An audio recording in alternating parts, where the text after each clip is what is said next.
السلام علیکم۔ اردو ادب ایاز چینل میں خوش آمدید۔ آج کی یہ ویڈیو 14 اگست کے حوالے سے بنا رہا ہوں۔ 14 اگست جو کہ ہمارے لیے بہت ہی عظیم دن ہے۔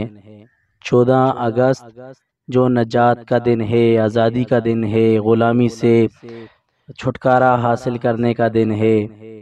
14 اگست آزادی کی علامت ہے۔ 14 اگست زنجیروں کے اور سلاسل کے کٹ جانے کا نام ہے۔ 14 اگست قید خانے سے نکل جانے کا نام ہے۔ 14 اگست ایک قوم بننے کا نام ہے۔ 14 اگست اسلام کی پاسداری کا نام ہے، اسلام کے علم کے لہرانے کا نام ہے۔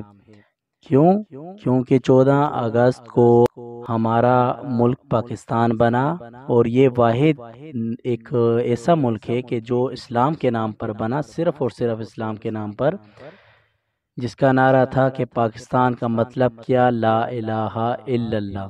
ٹھیک ہے، علامہ اقبال نے 1930 میں آپ دیکھیں خطبہ الہ آباد میں کہا، ٹھیک ہے، کہ دو الگ قومیں ہیں، مسلمان علیحدہ ہے، ہندو علیحدہ ہے۔ مذہبی لحاظ کو سامنے رکھا علامہ اقبال نے، تہذیب و ثقافت کو سامنے رکھا کہ ہماری تہذیب و ثقافت اسلامی ہے۔ اسی طرح 1940 میں جو قرارداد پیش کی گئی، اس میں بھی واضح ہو گیا کہ مسلمان اور جو ہندو ہیں وہ الگ قومیں ہیں، تو اسی بنیاد پر پاکستان بنتا ہے 1947 14 اگست کو۔ نظریاتی بنا پر بنا، اسلامی بنا پر بنا، ٹھیک ہے، کہ لوگ آزادی سے نماز پڑھیں گے، حقوق اللہ ادا کریں گے، اور ایک نظریہ رکھنے والے، ایک سوچ رکھنے والے اکٹھے رہیں گے۔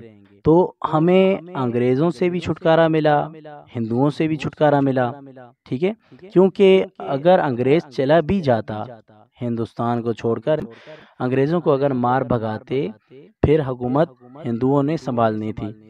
تو اس میں بھی ہمیں خطرہ تھا کہ انگریز اگر چلا جاتا تو ہندو لوگ حکومت سنبھالتے، ہندو لوگ، کیونکہ وہ ہر حساب سے آگے، ہم سے، مسلمان سے آگے نکل چکے تھے، بڑی بڑی سیٹوں پر، بڑے بڑے عہدوں پر تھے، تو حکومت پھر انہوں نے کرنی تھی۔ ہم گویا کہ انگریز کے بعد، اگر انگریز چلا بھی جاتا تو اس کے بعد ہم ہندوؤں کے غلام ہو جاتے، لیکن اللہ کا کرم ایسا ہوا کہ ہمیں دونوں سے چھٹکارا ملا، ٹھیک ہے۔ ہمارے بزرگوں نے، ہمارے اسکالرز حضرات نے، ہمارے علماء اکرام نے، ہمارے شہداء، ہمارے مجاہدین نے بڑی بڑی قربانیاں دی ہیں۔ اتنی آسانی سے نہیں ملا، بہت بڑی بڑی قربانیاں دی ہیں۔ اس حوالے سے اگر میں مختصراً آپ کے سامنے پیش کروں، اس کا نقشہ آپ کے سامنے رکھوں قربانیوں کا،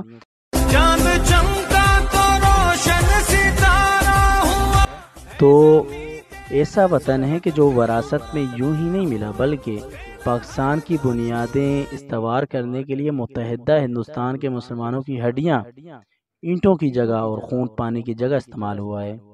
جی بالکل، اتنی گراں قدر تخلیق کا اندازہ وہی لگا سکتا ہے جس نے تعمیر پاکستان میں تن من دھن، بیوی بچے، بہن بھائی، عزیز و اقارب قربان کیے۔ حصول پاکستان کے لیے لاکھوں مسلمانوں نے جام شہادت نوش کی۔ کتنی ہی مائیں ایسی ہیں کہ جنہوں نے اپنے بچوں کو کٹتے دیکھا، کتنے ہی بچے ایسے ہیں کہ جنہوں نے اپنی ماؤں کو لٹتے دیکھا، ٹھیک ہے۔ 56,000 سے زیادہ علماء اکرام سولی پر لٹکا دیے گئے، پھانسی پر لٹکا دیے گئے، بہت سے مجاہدین شہادت نوش کر گئے، بہت سے لوگوں نے تن من دھن لٹایا، ٹھیک ہے، بہت سے لوگوں نے رات دن ایک کر کے، محنت کر کے آزادی حاصل کی ہے۔ اس حوالے سے دو چار اشعار آپ کی خدمت میں پیش کرنا چاہتا ہوں کہ ہماری خاک سے خوشبو وطن کی آئے گی، ہماری خاک سے خوشبو وطن کی آئے گی، ہمارا خون اس مٹی کے رنگ میں شامل ہے۔ اسی طرح ایک شاعر کہتے ہیں کہ ملا نہیں وطن پاک ہم کو تحفے میں، ملا نہیں وطن پاک ہم کو تحفے میں، جو لاکھوں دیپ بجھے تو یہ چراغ جلا۔ وطن کی پاسبانی جان و ایمان سے بھی افضل ہے، میں اپنے ملک کی خاطر کفن بھی ساتھ رکھتا ہوں۔ ہے جرم اگر وطن کی مٹی سے محبت، یہ جرم سدا میرے حسابوں میں رہے گا۔ تو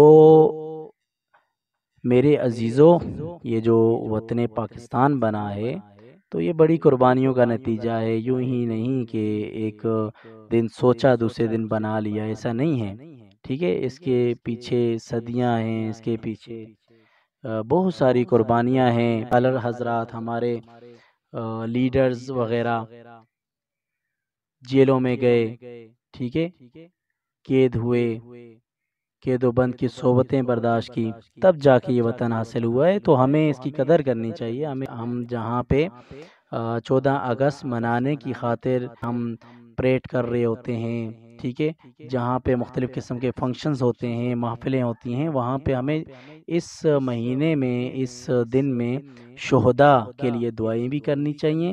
اور پاکستان جو آج زوال پذیری کا شکار ہے تو اس کے لیے دعائیں کرتے رہنا چاہیے اور ہمت نہیں ہارنی چاہیے۔ آج اگر برے دن ہیں تو کل اچھے دن بھی آئیں گے، صرف صبر و حوصلہ سے کام لینا ہوگا، ہمیں سمجھنا ہوگا، سنورنا ہوگا، ٹھیک ہے، بزرگوں کی باتوں کو سمجھنا ہوگا، وہ پرانی تاریخ پڑھنی ہوگی۔ ہمیں چاہیے کہ ہم تاریخ کو اٹھا کر پڑھیں، ہمیں ان شہداء کی قربانیوں کو ایک دفعہ پھر پڑھنے کی ضرورت ہے، ہمیں تاریخ کو اٹھانے کی ضرورت ہے۔ پاکستان بننے کے لیے جو قربانیاں دی گئیں، پاکستان بننے کے لیے جو کانفرنسز کی گئیں، میٹنگز کی گئیں، ٹھیک ہے، جلسے کیے گئے، اس کے علاوہ رات دن ایک کر کے میٹنگز وغیرہ، رات دن ایک کر کے مختلف نشستیں، ٹھیک ہے، کبھی کون سا فارمولا، کبھی کون سا کا، تب جا کے یہ پاکستان بنا ہے۔ تو ہمیں تاریخ کو پڑھنا چاہیے، ہمیں پاکستان کے حوالے سے ہمیں پتہ ہونا چاہیے as a Muslim, as a Pakistani, کہ یہ اتنا خوبصورت نظریاتی ملک جو اسلام کی بنیاد پر بنا، ٹھیک ہے، جس کا نعرہ لگا پاکستان کا مطلب کہ لا الہ الا اللہ، تو اس کے پیچھے جو تمہید ہے، جو پس منظر ہے، ٹھیک ہے، اس کے بنانے کا جو مقصد ہے وہ ہمیں دوبارہ سے پڑھنا چاہیے اور اس پر عمل بھی کرنا چاہیے، اور پھر پاکستان کے لیے دعائیں کرتے رہنا چاہیے۔ اور جس مقصد کے لیے پاکستان بنا ہے تو اس مقصد کو نہ بھولتے ہوئے اس مقصد کو اپنانا چاہیے، اور اس مقصد کے مطابق پاکستان میں ایک اچھا پاکستانی بن کر رہنا چاہیے، ٹھیک ہے۔ ایک نظم ہے جس میں شاعر نے موجودہ دور کے مسلمانوں کو، زوال پذیر پاکستانیوں کو مشورہ دیا ہے، ٹھیک ہے، اور ان کو حوصلہ دیا ہے۔ ملاحظہ فرمائیں، میرے وطن کے اداس لوگوں، میرے وطن کے اداس لوگوں، نہ خود کو اتنا حقیر سمجھو کہ کوئی تم سے حساب مانگے، نہ خود کو اتنا قلیل سمجھو کہ کوئی اٹھ کر کہے یہ تم سے، وفائیں اپنی ہمیں لٹا دو، وطن یہ اپنا ہمیں تھما دو۔ اٹھو اور اٹھ کر بتا دو ان کو کہ ہم ہیں اہل ایمان سارے، اٹھو اور اٹھ کر بتا دو ان کو کہ ہم ہیں اہل ایمان سارے، نہ ہم میں کوئی صنم کدا ہے، ہمارے دل میں بس ایک خدا ہے۔ جھکے سروں کو اٹھا کر دیکھو، قدم کو آگے بڑھا کر دیکھو، ہے ایک طاقت تمہارے سر پر، ہے ایک طاقت تمہارے سر پر، قدم قدم پر جو ساتھ دے گی، اگر گرے تو سنبھال لے گی۔ میرے وطن کے اداس لوگوں، میرے وطن کے اداس لوگوں، اٹھو چلو اور وطن سنبھالو، میرے وطن کے اداس لوگوں۔ اللہ پاکستان کو تا قیامت سلامت رکھے، یہاں کے لوگوں کو پائندہ رکھے، زندہ رکھے، یہاں کے لوگوں کو کامیاب رکھے، پاکستان کو ترقی یافتہ ملک بنائے اور اپنی رحمتیں اپنی برکتیں پاکستان پر نازل فرمائے اور پاکستان کے رہنے والوں کی تمام مشکلات اللہ تعالی دور فرمائے۔ آج کل جو مسئلے ہیں پاکستان میں بے شمار، ٹھیک ہے، پاکستان کے خلاف مختلف طاقتیں ہیں، مختلف ممالک ہیں جس کو پاکستان ہضم نہیں ہو رہا۔ اس ٹائم جب بنا تب بھی میری نگاہ سے دیکھا ہے پاکستان کو، آج بھی پاکستان ہضم نہیں ہو رہا، ان سے دیکھا نہیں جا رہا۔ تو اللہ تعالیٰ ان تمام لوگوں سے پاکستان کو بچائے اور سلامت رکھے، کامیاب رکھے، یہاں کے لوگوں کو کی مشکلات کو دور فرمائے۔ والسلام۔